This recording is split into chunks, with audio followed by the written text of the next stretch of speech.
Hey there, Fit Fam. Welcome to the only podcast where we're breaking the mold and rewriting the rules. I'm here to debunk the myths, spill the tea, and serve a hefty dose of reality. No matter where you're at in your journey, we've got something for everybody. So buckle up because we're about to unleash the basics in the most unapologetic way possible. From shedding pounds to embracing your inner badass, I'm here to remind you that skinny is so last season and the basics are anything but boring. So grab your favorite piece of protein and your water bottle and get ready to be empowered, entertained, and educated because being a basics bitch has never looked this good.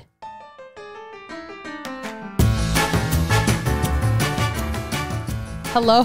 Welcome back to another episode of Don't Call Me Skinny. Super excited to have you here today with me for another episode. Appreciate y'all tuning in. We are hitting day 3 of this masterclass, and I'm going to just tell I can't even. Words are hard, guys, today. Words are super difficult. Words cannot describe how excited I am about this masterclass and the feedback so much that I have already received from this about how it is so different, one, than anything I've ever taught, but number 2, just like the different perspective people are starting to see with their journey, with their process and things that people have never considered before. Like, this is just epically amazing. So I'm very excited to have to be here, to be in that class with you. So if you are in the masterclass, thanks for hopping in. Really appreciate you. And then on the flip side of that, obviously, BOD is still available to be guys, words are really difficult. It's a difficult day. BOD is still available for you to get into $29 a month until the first 50 people get in. And then it goes up to its regular price. This is like the Netflix of training, and you get access to some master classes from before as well as a community, which is awesome. So we're going to get into mistakes I see here while dieting, things that I constantly see women do, mistakes I see women make, even my own clients and things like that. And I have kind of 3, I'm going to call it like 3 and 3.1. I don't really know if it's a whole one, but we're going to talk a little bit about it because I think it's important to have the conversation around the 4th that I sort of just threw in here, but I think it's important. So we're going to start with number 1, and that is the quality of your food. I started tracking macros in an era that was IIFYM, if it fits in your macros. This is very much a Weight Watchers approach. And what I mean by that is it didn't really seem to matter if the quality of food was there. Like I, would blow all my points on a Blizzard because I could, and eat literally like a rabbit, like have a carrot and some lettuce and stuff the rest of the day because that's all I could fit. Because back then, when I did Weight Watchers, you guys, it cost you points for fruits and vegetables, and they should cost you points. Well, that's a whole different conversation. But there are calories in fruits and vegetables, especially like dense vegetables like oranges, bananas, things like that. I'm all tangled up over here. There's quite a few calories in those things. They do add up. And not that they're bad for you. And don't get it twisted. Not that they're bad. Oh, man. Okay, sorry. I had to get untwisted. There we go. Okay. They're not bad for you. And we should be eating fruits and vegetables, but understanding that they do have a calorie value. And so it's important to understand how quality of food matters. And I'm going to use this one person specific. She's a client of mine. And I'm going to talk about this because I think it's important sometimes to see how we can self-sabotage ourselves by the quality of food that we use solely because, quote unquote, we can. Solely, quote unquote, it fits. Quote unquote, I made it work. Quote unquote, it fit in my macros. Quote unquote, whatever it's enough points. Okay. And I want to talk about this particular client because one of the things that when we talked about we rehashed this a couple of months ago on a call that we had together, but the very first thing, and one of the things that has been very important to this client of mine is not having to give up things that she loves. Okay. And y'all know me, I am kind of no bullshit. I will kind of tell you how shit is. I'm not going to sugarcoat things. I absolutely refuse to tell you that you are able to get to where you want to go without having to sacrifice something. Okay. This isn't non-existent. You will have to sacrifice something. You don't have to sacrifice anything. So a couple months ago, we were talking about some of these symptoms she's having that are probably from menopause or perimenopause. We're talking about symptoms like the inability to sleep well and things like that. Now, on the flip side of that, I'm looking at food logs. This is why logging what you eat is important outside of just making sure you stick within a certain amount of calories, but also to understand the quality of food that you're consuming. This is important. So as I'm looking through her food logs, I notice like close to bedtime, we're having quite a bit of carbs. And not just any carb, right? Now, I'm not talking like a sweet potato that might take the entire night to process. And not that it completely even matters. But we're talking about a big old glass of milk with some Buckeyes. And for those that don't know what Buckeyes are, they are like chocolate with peanut butter in the middle of them, okay? And that's fine. I think that this is great. But I gave her kind of my opinion on why I think some of these symptoms at night she's having while she's sleeping are a problem. One of those opinions is the fact that she is eating too close to bedtime. Okay, now you're going to hear this whole like, don't eat past 9 o'clock, but 8 o'clock, 7 o'clock. Some of that isn't completely false. And of course, I'd love Jetta to come on and talk a little bit about your circadian rhythm with your blood sugar and your cortisol rhythm. They all have a specific cycle they move on. And I think that would be a really interesting conversation to have and talk about. But you can screw up your circadian rhythm by consuming food too close to bed because it does things to your other systems in your body, aka your blood sugar, aka your cortisol. It is going to affect those things. And so when I had brought this up, I'm like, I noticed this is what's happening. I'm kind of curious. Are you eating them when you're logging them? Are you eating them before you log, after you log? Like, what does this look like for you? And she's a night owl. She does not like to get up early, but she likes to stay up late, which again, that is okay. But at some point, we're going to have to adjust something. So I suggested, hey, maybe we can cut the Buckeyes in half if you want to keep eating them that late at night, or we need to try to eat them earlier in the evening. Like, what do you think? And this is a routine thing for her. It's a wind down thing, okay? AKA, it's a habit. AKA, it is what she knows. AKA, it is what feels good for her. So of course, it's not something that she's necessarily willing to give up, okay? Now, she flat out told me, I will not give it up. I will not give it up. I said, okay, then we have to adjust. Okay. And this is where in this process that you are going to have to do something different to get a different result. You don't get to keep doing the same shit over and over and continue the same habits over and over and then expect a different result. Unfortunately, that's what a lot of you do. Now, I go back to this quality of food thing because there were some times that she was eating 500 to 600 calories of just milk and treats, sweet treats. She loves her sweet treats. So 500 to 600 calories spent there. And then occasionally calories and alcohol. Okay. Also, alcohol before bed will fuck your shit up. So when we're talking about quality of food, it matters. Okay. We don't get to eat 500, 600, 700 calories of just sweet treats and not think that it at some point is going to affect what's happening in our life and in this process. There is no such thing as if it fits in your macros, if it fits in your points, if it fits in your blah, blah, blah, blah, blah. You have to be eating whole foods, quality foods for the most part. I am not the person that's going to tell you, get rid of this. Get rid of this. I am the person that will tell you, you might have to adjust how much of that you eat or when you eat it. Okay. And I go back to my other client, right? Who was like, I said, yeah, sure. Go get a Dunkin' Donuts. Just get a breakfast sandwich. Get one donut and a breakfast sandwich. She's like, oh, I never had the desire to go back and get a donut, right? Same concept. Don't change it. Don't say you can't. Don't not eat it. Just change how we're doing it. Pair it with something different. Okay. So these are things that we have talked about. These are things that we have discussed.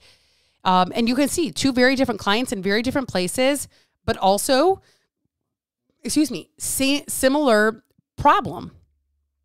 Okay.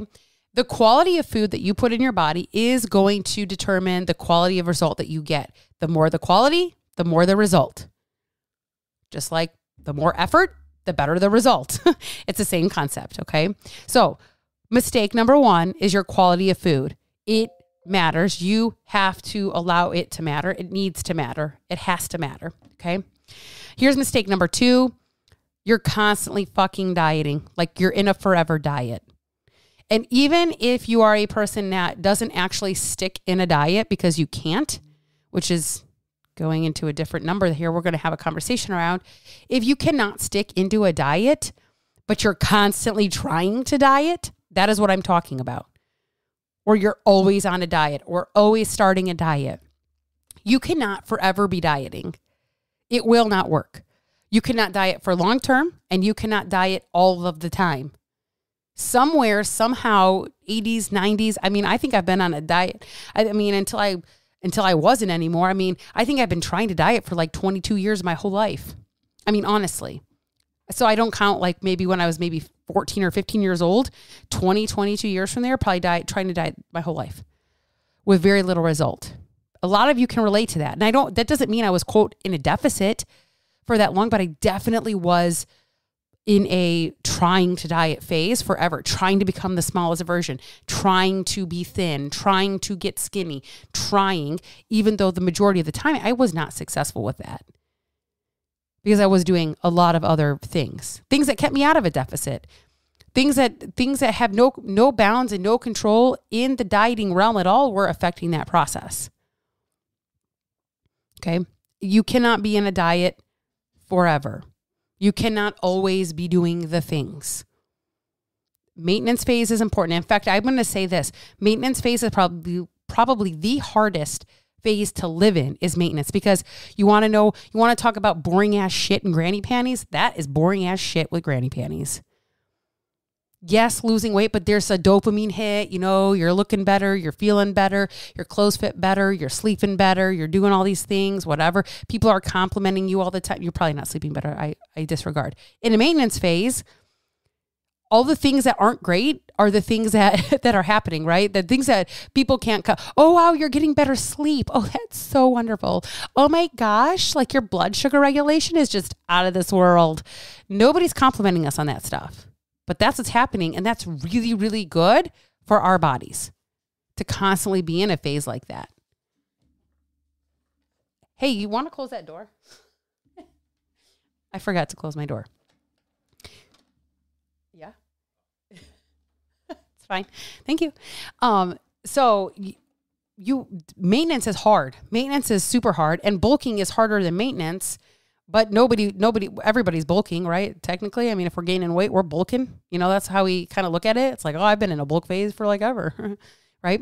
But you can't always be dieting, because that's the reality. Is that's what you've been trying to do over and over and over and over again. That is something actually that we talked about today in the masterclass, was the self-sabotage and the amount of times we are dieting, and why we love to start dieting. I mean, and don't get me wrong, ladies, we love to start diets. The amount of dopamine that we're doing something is fucking bomb. It's huge. It's like I started my diet today. By Wednesday, it's like, boo. Monday comes, started my diet today. Feeling good. I'm doing something. And then we fall off again. Fall off again. Start. Fall off again. There we go. Okay. Dieting forever. Mistake number 2, you're dieting forever. Number 3, dieting harder. It's not working. Cut out more sugar. It's not working. Cut out all the carbs. It's not working. Don't eat between the hours of, or only eat between the hours of noon and 2 p.m. It's not working. Go to the gym 14 days a week. It's not working. Run 5 miles a day. It's not working. We continuously add more, on, add. You want to know what you actually have to do? Slow the fuck down. I had a group coaching client. She had a procedure done. I talked about this not that long ago, but she had a procedure done, and the doctor told her she had to rest. And she asked me, what should I do? Here's where our brain will get us. It'll get us big. I said, you're going to rest. You're going to listen to the doctor, and you're going to fucking do nothing.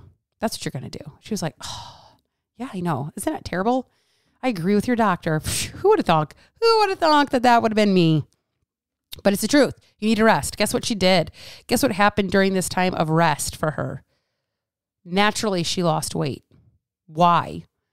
Well, because a lot of times when we try to add more and diet harder and work out harder and harder, it doesn't work.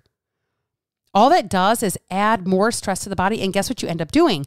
You end up self-sabotaging yourself. You end up quitting. And then you end up in the dieting forever fucking stage because you're constantly trying to get in a diet.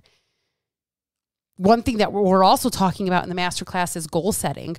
I'll tell you this right now. You're trying to do everything out there, every fucking thing. It's not going to work.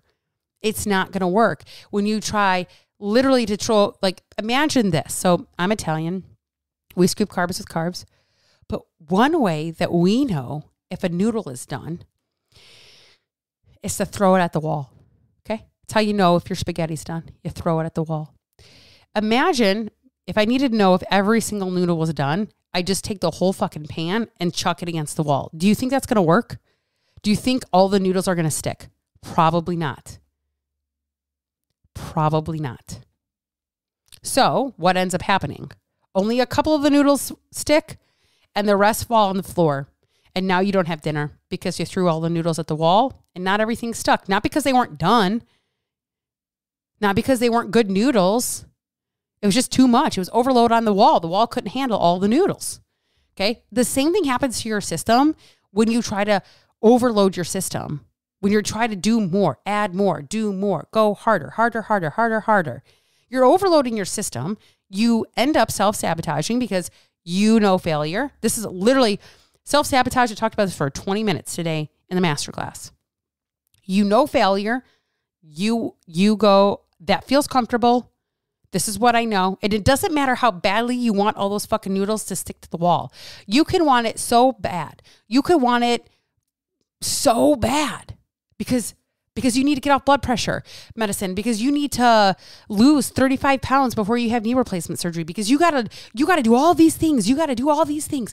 And every noodle's gotta stick. Oh my God, it's gotta stick. It's gotta work. It's gotta stick. And you put all this pressure on yourself and it doesn't stick. Those habits are like noodles. Think of each individual noodle as a habit. And you're just trying to throw the whole fucking box at the wall. And it's not gonna work. Adding more, dieting harder, doing things harder, training harder is not always the answer. Sometimes it's slowing down. Yeah, but Sarah, slowing down makes me really uncomfortable. Join the motherfucking club. Join it. I don't slow down very well. You want to know what happens when you don't slow down very well? Your body is going to say, fuck you. Like mine did yesterday. That's what mine did yesterday. It was a Monday. Monday is a work day for me. Want to know how much work I got done on Monday? Not much. Why?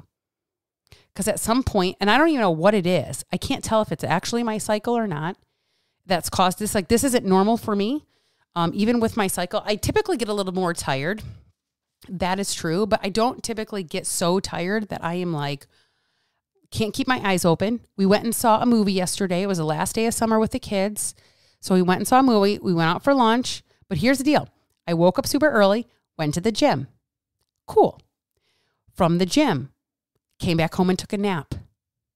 Abnormal. From the nap, went to the movie, went to lunch. Cool. Came home from lunch, took a nap. Woke back up, did a couple of things for work, like my masterclass, because that is something I had to get done. Posted a reel, I think. I was supposed to send an email. That didn't happen. Literally went back and laid down until almost 6 o'clock at night. Woke up at 6 o'clock. Didn't have anything for dinner because nothing sounded tasty. Got myself some ice cream. That felt tasty. That was good. That was awesome. Me and my husband went and got ice cream. That was my dinner. Okay. And I was supposed to have my Fat Loss Basics group coaching call on Monday night. Guess who canceled it? Me. Why? Because I just literally was like, I need to go back to bed. Showered, went to bed. No lie. If you don't slow down, your body will slow you down. Have you ever been like, or heard of a person, and have you ever been a person? This was also me when I broke my foot, was like, man, when the world's trying to tell you to like calm down for a second and you don't listen, it's going to tell you anyway. It's going to force you to do it. It's going to make you, same concept. Dieting harder, training harder, adding in more, it's not the answer. It's not the answer. Slowing down. And that's the hard part. Slowing down is awful. For me. Now, my husband is the exact opposite of me. When he is stressed, you want to know what he does? He takes a nap.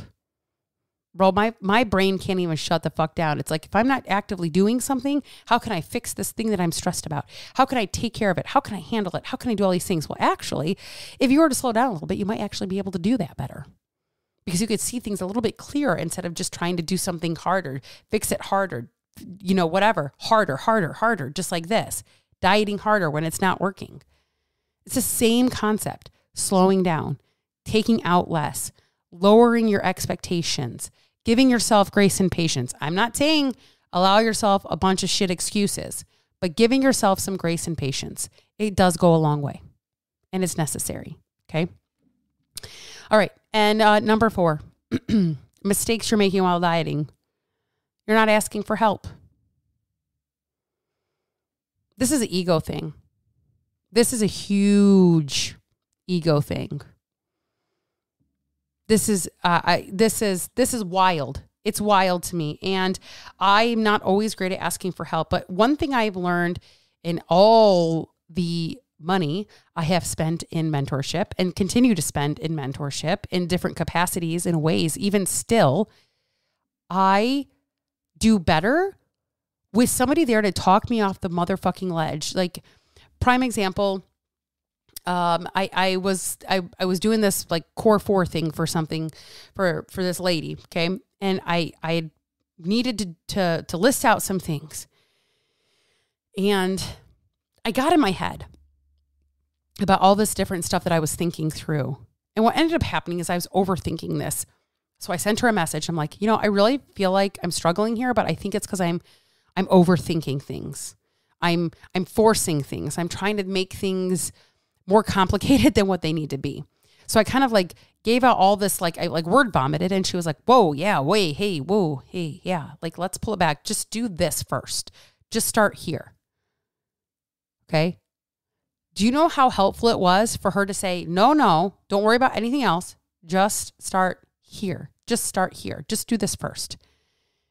And I didn't have to allow it to mean that I suck, that I'm a terrible coach, that I'm a horrible content creator, that I suck at writing emails, whatever the case is, right?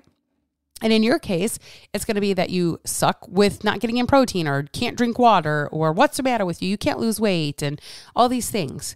For somebody to literally say, I need help. I actually read this today in my masterclass, and I'm going to read this to you guys. This was from a check-in from a client this week, today actually. And I constantly, sometimes I'm like, what am I doing? Like, are people, like, even with my podcast, sometimes I'm like, do people even listen to this podcast? I can see people listening. Obviously, I hit 20,000 downloads, but it's sometimes you get caught up in your head. You get caught up in your head. And then I receive information like this from somebody, and I'm like, I am totally here meant to do what I'm doing. And this is what she said. This program really forces you to look at your life as a whole.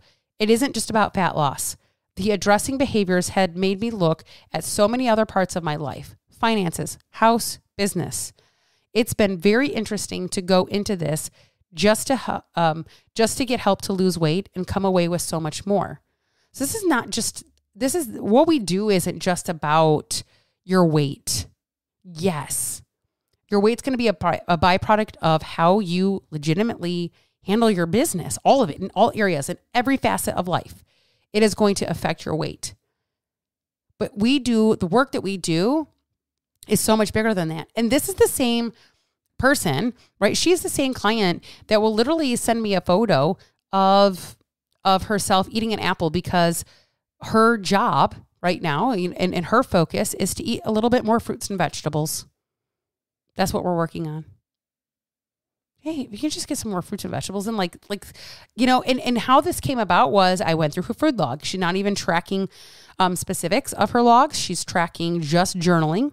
I've talked about her many times on this podcast. She's just journaling. And how this came about was I said, I want you to go back and figure out what fruits and vegetables that you like, what makes it easy, frozen, canned, fresh, whatever is good for you. They do not have to be fresh. Frozen and canned vegetables are just fine. Please stop having people yell at you in the grocery aisles telling you that they're terrible. And what does fresh mean anyway? Fresh means like after a week having been picked and put on a truck and then shipped and then they get put on the floor, then you buy them, then you take them home. It's like a week later. Okay. It's like a week later. So fresh isn't everything it's cracked up to be. Anyways, I just asked her to go back and see like, where do you think you could add something in? Okay. Where does it look like we could start just taking one thing a day and placing it somewhere? Like, could we add a vegetable here? Could we add a vegetable here? And literally she sent me a picture of her biting the shit out of an apple. And it was the most epic, honestly, one of the most epic photos I've ever gotten from a client. Because she's like eating an apple. And she took a picture of it. I loved it. It literally made my day. It lit me up. It's not anything more to do than she was saying for accountability purposes. Hey, look at what I'm doing. And you want to know what? There is nothing wrong with you doing that. You want a dopamine hit? Get a coach. Hire a coach. They will fucking dopamine you up, because that photo, that was like the highlight of my entire day. I was like, oh my God, this is fucking epic. Thank you. This is awesome. It's not about her eating the apple. It's about her making a choice to share that piece of herself with me, that I get to be a part of who she gets to become. She is a person that raises her hand when she needs help. She constantly is messaging me and telling me things that are happening throughout her day. Oh, going on a walk with the dog because I'm a little bit frustrated right now. Oh, I think my cycle's coming. I want to eat the house. Oh, right. I never have to guess what's going on with this client. Ever. She's constantly telling me, talking to me, saying what she needs. There is nothing wrong with asking for help. But I will say, a lot of you who are so far stuck in these cycles and you refuse to ask for help, you are making a mistake by not doing it. A few weeks ago, maybe a month, maybe 5 or 6 weeks ago at this point, I don't even know, I made a story on my Instagram that said, if you're not working with me right now, you're missing out. You're losing out in some capacity. And again, it isn't just one-on-one. I have my Fat Loss Basics program. I have my $29 a month program, my bod. And you can still ask questions in there. I have one lady in there constantly asking questions. Constantly. I don't know how to do this. How do I do that? What do you think about this? This is places I struggle. Do you have any suggestions? That is the whole point of it. That is the whole point. I go in constantly asking, how's everybody set up for their week? What can I answer for you today? What questions you got for me today? How can I serve you today? What do you need from me today? I'm constantly in there. What kind of different programmings do you guys want in here? They're getting coached. It's just different. It's not one-on-one, but they can ask any question and I will fucking help them. $29 a month, and you can have that too. You could start to make changes. You could start to open up your eyes. And in fact, the one person I'm kind of talking about, and she's in my masterclass too, but I'm going to read her thing here really fast. Right here. Good morning. This was 3 days ago. I cannot believe how full and content I have been by increasing my protein intake. Do you know that I haven't specifically we have not had a one-to-one conversation. Her and I have not had private access to each other. She is solely getting her information based off of old master classes that she's gone back and watched that I have suggested, because she said, hey, I'm struggling with this. Oh, this will be a great master class for you to go watch. Oh, I'm struggling with this. Here's a great master class for you to watch. Okay. This is it right here. This is where it begins. By raising your hand and saying, this is what I need. BOD is a great place to start because it's very off hands. So what does that mean? That means I'm not all up your ass. With one-on-one clients, I'm pretty up asses. Okay. So it's a little bit of a different situation, a little bit of a different scenario, BOD. And then you have Fat Loss Basics. It's kind of that mid-tier, and it's kind of in the middle. I'm a little bit up your butt, not really up your butt, but you get weekly calls and you get biweekly check-ins. And so it's a little bit more hands-on. than BOD. BOD is very hands off, very kind of community, more so based, and then at your own pace, right? Fat Loss Basics is a little bit more hand holding, and one-on-one is totally just me carrying you and like saying like, let's go, let's hold hands, let's skip, and let's do it. Very different. They're all very different pieces. So asking for help. So here are the 4 mistakes: your quality of food, dieting forever, dieting harder, and not asking for help. Where do you fall in these? Some of you might fall in all 4. Some of you are like, no, my quality food is actually really good, but just I constantly can't stick to anything. Okay, so you're number 2. Like, no. Like, I got, I ask for help, but I just still can't figure any of this out. Well, let's get it together. Let's get me and you together. Let's get me and you together on this. Okay. All right, you guys, I hope you have an amazing hump day. Thank you for coming to my TED Talk today. I really appreciate you, but I say these things out of love. I say these things out of care. I say these things because I truly believe in my belief that I can help you, my desire to help you in whatever capacity you are ready for. If you know you're ready for that next step, but you don't know what that looks like, let's have a conversation and let's get you plugged into the right spot that makes sense for you in this moment. Okay. I hope you all have an amazing rest of the week. Thanks so much for listening today. If you laughed, learned, or just felt a vibe, don't forget to hit that subscribe button. Your support keeps this ass train chugging along. If you're ready to embrace the basics with a twist, follow me on social media. Links are in the show notes, and let's see the ways we can work together. All right, basics bitches, you're not just listeners, you're part of the revolution. Remember, skinny's out, basics are in, and you're looking damn good doing it. So until next time, stay basic.